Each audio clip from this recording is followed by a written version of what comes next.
दिशा सालियान मृत्यू प्रकरणात एक PIL दाखल करून पुन्हा एकदा नवीन राजकीय वातावरण तयार करणारे ॲडव्होकेट निलेश ओझा आपल्यासोबत आहेत. सर, खूप जुनं प्रकरण आहे, पुन्हा नव्याने याचिका दाखल केली गेली आहे, काय म्हणणं आहे तुमचं? साहेब, पहिली गोष्ट माझा ऑब्जेक्शन ते राजकीय वातावरण नाही आहे, पण हा ठीक आहे, त्यांनी केलं असेल तयार. आमचा सिंपल आहे ना, आम्ही आजपासून आलो नाही आहे. आमची याचिका जी आहे PIL जनित याचिका आहे ती सप्टेंबर 2023ची आहे आणि याच्यामध्ये आम्ही नंतर रायटिंगमध्ये कंप्लेंट दिली आहे 12 जानेवारी 2024ला मागच्या वर्षी की आदित्य ठाकरे यांच्या विरोधात आमची जी मागणी आहे की दिशा सालियानच्या वडिलांची मागणी आहे की सुप्रीम कोर्ट आणि हायकोर्ट पक्षकार संघटनेचे अध्यक्ष रशीद खान पठाण यांनी 12 जानेवारी 2024ला एक रीतसर लेखी तक्रार दिली. त्याच्यामध्ये त्यांनी सांगितलं की हे आदित्य ठाकरे आणि इतर यांनी दिशा सालियान हिचा सामूहिक बलात्कार करून तिची हत्या केली आणि मग तो गुन्हा लपवण्यासाठी पोलिसांच्या मदतीने खोटा रिपोर्ट तयार केला की ती सुसाईड होता, आत्महत्या होती. तर त्या प्रकरणात या सगळ्या आरोपींविरोधात गँगरेप आणि मर्डरचा IPC 376D 302 120 34 हे सगळ्या सेक्शन अंतर्गत यांच्यावर कारवाई करण्यात यावी, यांच्यावर FIR नोंद करण्यात यावा. जे दोषी पोलीस अधिकारी आहेत ज्यांनी हे प्रकरण दाबण्याचा प्रयत्न केला, खोट्या रिपोर्ट तयार केल्या, त्यांच्यावर सुद्धा गुन्हा दाखल करण्यात यावा, त्यांच्यावर पण कारवाई करण्यात यावी. आणि हे जे आरोपी आहे यांना कस्टडीमध्ये घेण्यात यावं, यांचं narco test, brain mapping test, lie detector test अशा सगळ्या टेस्ट करण्यात याव्या आणि सत्य जनतेपुढं आणावं आणि आमचं जर काही खोटं असेल तर आमच्यावर कारवाई करावी.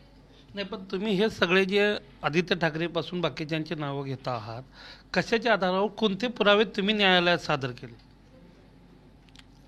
आय विटनेस आहे, पण त्याचं नाव आम्ही याच्यासाठी नाही सांगितलं की या केसच्या संबंधित 10 लोकांचे आयदर डेथ, मर्डर झाले, ॲक्सिडेंट झाले का सस्पिशियस डेथ झाली आहे. त्याशिवाय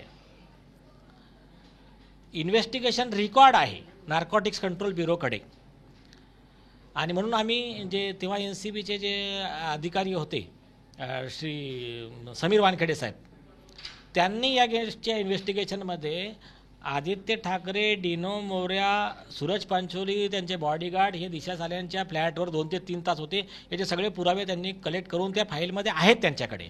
तर त्यांना पण आदेश द्यावा, त्यांनी हे कोर्टापुढे प्रोड्यूस करावे ही पण मागणी केली आहे. त्याच्यानंतर उभाटा गटाचे जे प्रवक्ते होते किशोर तिवारी यांनी तुमच्या सगळ्या माध्यमांना इंटरव्ह्यू दिला. त्यांनी स्पष्ट सांगितलं की हो, त्या दिवशी आदित्य ठाकरे तिथे होता, तेव्हा तिचा जे म्हणजे हत्या झाली त्या दिवशी तो तिथे होता. मी माझे पोलीस सोर्सेस यूज करून त्याला वाचलो, नाही तर तो अरेस्ट झाला असता. तर ह्या ज्या गोष्टी आहे त्याचा जो खोटा बचाव होता. तर हे बघा, तुम्ही ह्या केसेस बघितल्या असतील, नवरा आणि बायकोच्या जेव्हा बायकोचे मृत्यू होतो त्या केसमध्ये 106 ऑफ एव्हिडन्स ॲक्ट सुप्रीम कोर्टाने क्लिअर केला आहे की शेवट जेव्हा आरोपी एखादा जर तिथे असेल तर त्यानं सांगावं की ती डेथ कशी झाली. आरोपीचं स्पष्टीकरण हे जे असतं जर खोटं निघालं 106 ऑफ एव्हिडन्स ॲक्टनुसार, तर स्पष्टीकरण जर खोटं असेल तर ते खोटं स्पष्टीकरण म्हणजे या आरोपीनंच तो गुन्हा केला आहे हे पुरावा मानून त्याला मर्डरच्या केसमध्ये शिक्षा देण्यात यावी. तर इथं त्या रूममध्ये हे सगळे लोक तिथे होते. यांनी जो पुरावा तयार केला की हे सुसाईड आहे तो खोटा सिद्ध झाला. यांनी सांगितलं की मी तिथे नव्हतंच, हे पण खोटं सिद्ध झालं. याच आधारावर यांना खुनाच्या गुन्ह्यात कठोरात कठोर शिक्षा व्हावी, त्यांना फाशीची शिक्षा व्हावी अशी मागणी आमची आहे. नाही, त्यांनी जे हस्तक्षेप याचिका दाखल केली होती, त्यांनी जे प्रतिज्ञापत्र दिलं होतं की त्याच्यामध्ये त्यांनी म्हटलं होतं की मला क्लीन चिट मिळाली. हो, यस, हा पण चांगला मुद्दा आहे. त्यांनी सांगितलं की मला CBIने दिशाच्या मर्डरमध्ये क्लीन चिट दिली. तर आम्ही मग त्यांनी जे खोटं ॲफिडेविट दिलं होतं त्याच्यावर आदित्य ठाकरे आणि त्यांचे वकील यांना प्रॉसिक्यूट करा, त्यांना कस्टडीत घ्या, त्यांच्यावर कंटेम्प्ट ऑफ कोर्ट ॲक्ट अंतर्गत काय कारवाई करा. हे याचा आम्ही स्पेशल पर्ज्युरी पिटिशन 340 CRPCचा आम्ही हायकोर्टात दाखल केला आहे, तो हायकोर्टात प्रलंबित आहे. तर हे असे खोटे, त्यांचे सवय आहे खोटं बोलण्याची.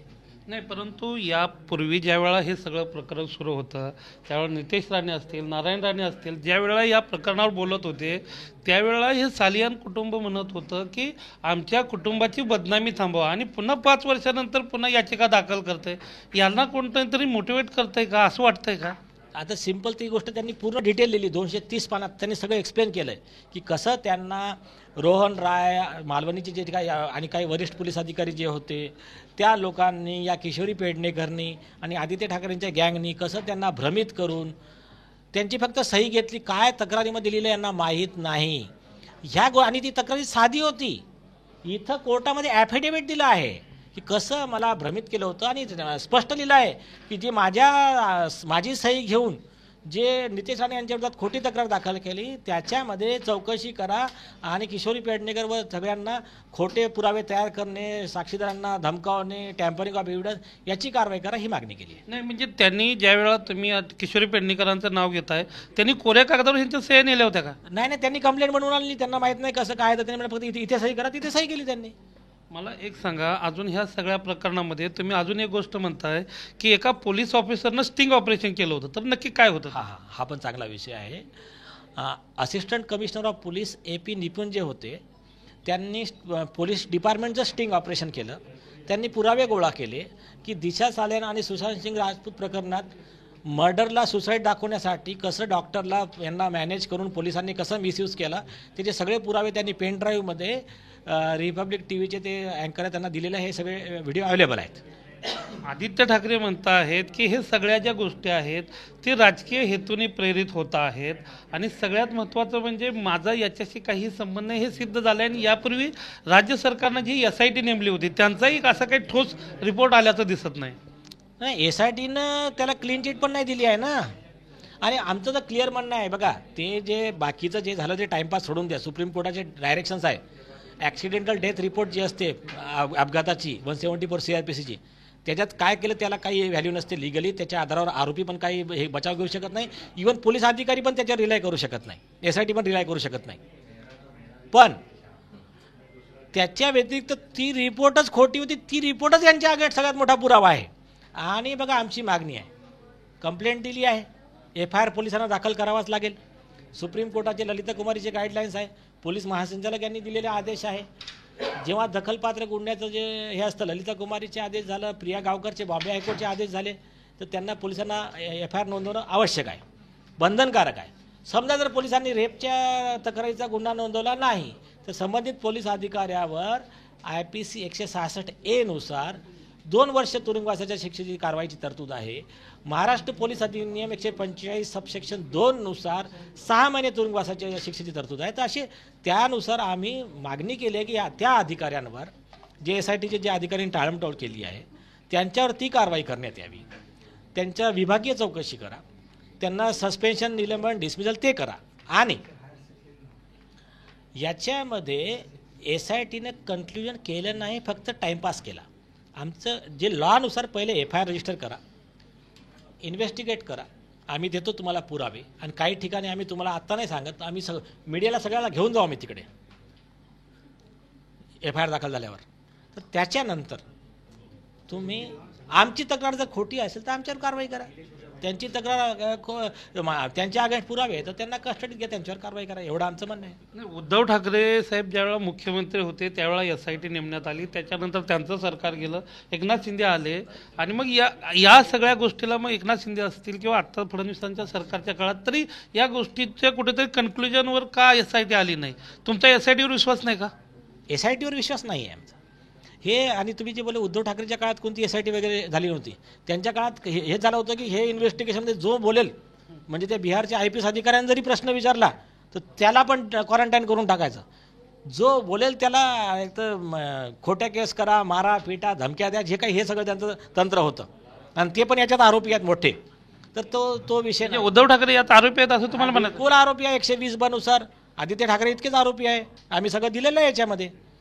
ह्या सगळ्या प्रकरणामध्ये तुम्ही आता ह्या सगळ्या नव्यानं मांडता आहात, तुम्ही पिटिशन फाईल केलेली आहे, पण ती कोर्टानं ॲक्सेप्ट केली?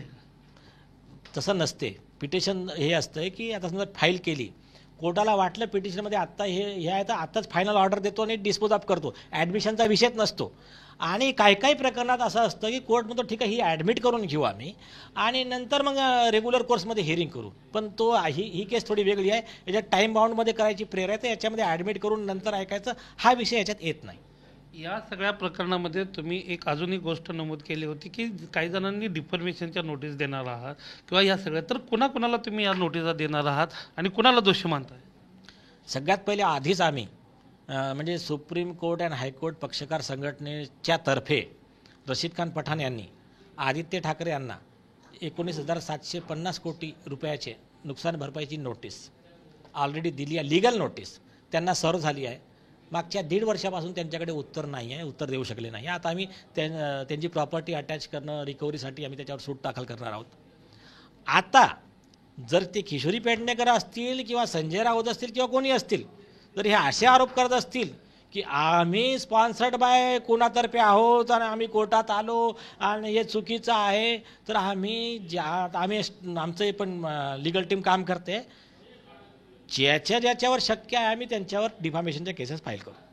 एकूणच शेवटचा प्रश्न, या सगळ्या गोष्टीमध्ये एक समाज माध्यमामध्ये आणि राजकीय वर्तुळात चर्चा सुरू आहे की जे काही महत्त्वाचे जे मुद्दे आहेत त्या मुद्द्यापासून भरकटवण्यासाठी ही एक नवीन ट्रायल सुरू झाली, अशी एक समाज माध्यम आणि राजकीय वर्तुळात चर्चा आहे. काय मत आहे? नाही, आमचं तर सिंपल, आम्हाला त्या राजकारणाशी काही घेणं देणं नाही. आमचं काय म्हणणं आहे, जे खरे राजकारणी आहेत आणि खास करून छत्रपती शिवरायांना जे मानणारे आहेत, छत्रपती शिवरायांच्या काळात ते लासलगावचे पाटील त्यांचे नातेवाईक होते, त्यांनी एका स्त्रीवर अत्याचार केला, तर शिवरायांनी सांगितलं की त्याचे दोन्ही हात दोन्ही पाय कापून टाका, तर नातेवाईकाचे.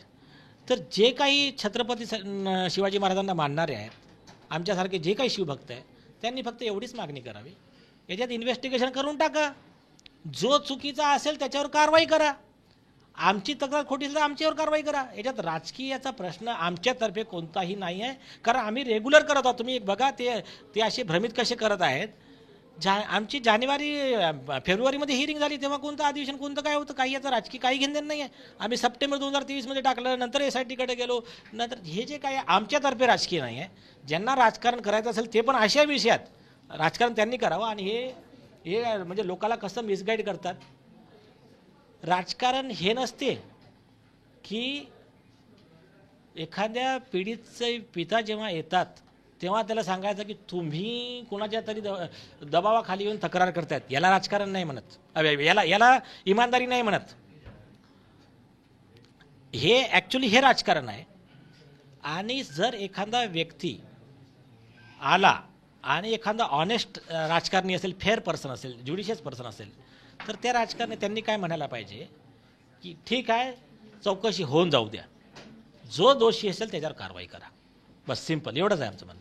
एक सगळ्यात महत्त्वाचा प्रश्न या निमित्तानं उपस्थित होतो की ज्या वेळेला ही सगळा घटना घडली, आरोप प्रत्यारोप सुरू होते, त्यावेळेला त्यांचे कुटुंबीय असंही म्हणत होते की दिशा सालियन जी आहे ती एकदम तिची डील जी होती ती सक्सेस झाली नव्हती आणि त्यामुळे ते टेन्शनमध्ये होते आणि त्यामुळे तिनं आत्महत्या केल्याचं त्यांनी त्यावेळेला मान्य केलं होतं. कोणी मान्य केलं होतं? कुटुंबियांनी.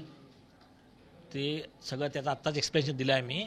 हे सगळ्या पंचतंत्रच्या स्टोरी आहे. आणि मी आणखीन एक सांगतो, त्यांच्या ज्या कुटुंबियांनी जे मान्य केलं होतं ते दबावाखाली त्यांच्या, ते साध्या कागदावर सह्या होत्या.